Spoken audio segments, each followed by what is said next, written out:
guy on the right is an American pilot, and the one who caught him is a Vietnamese. The pilot is taller than the Vietnamese, but he doesn't dare to stand up straight because he was captured in the jungle near Vietnam, and only by showing submission can he stay alive. He was taken to a village where he tried to keep smiling to appear friendly and well-behaved. When ordered to sit, he sat obediently. The soldiers made him lie flat on the ground and tied his limbs. He said he needed to use the restroom, but nobody understood him. After more than 10 hours, he finally wet his pants, but no one gave him a change of clothes. They took him into the jungle, tied him to a tree, and fired at him. The bullets didn't hit him, they were just trying to scare him. The pilot cursed loudly and the Vietnamese came close and fired a shot right next to his ear. That deafened him for about half a minute. They tied his feet and had an ox drag him along, kicking dirt into his face. The pilot rolled on the ground for a long time, being tortured until dusk. The soldiers hung him upside down, pressed a beehive against his face, and spun him around until he was dizzy.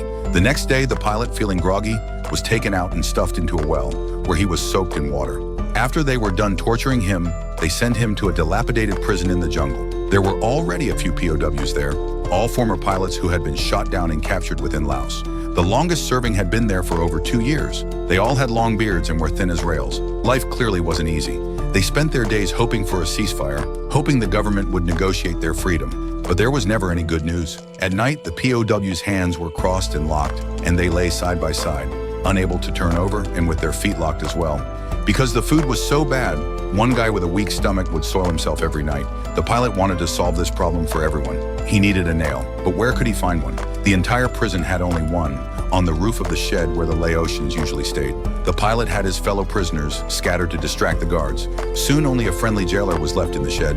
The pilot ran over, pretending to borrow toothpaste to brush his teeth to make the jailer happy, while secretly pulling out the nail with his other hand. Back in the cell, he used a rock to sharpen the nail, gradually turning it into a needle. At night, he used the needle to pick the locks on their hands, and finally everyone could get a good night's sleep. Then the pilot started thinking about escaping. He noticed the prison's weak security and figured it wouldn't be hard to break out.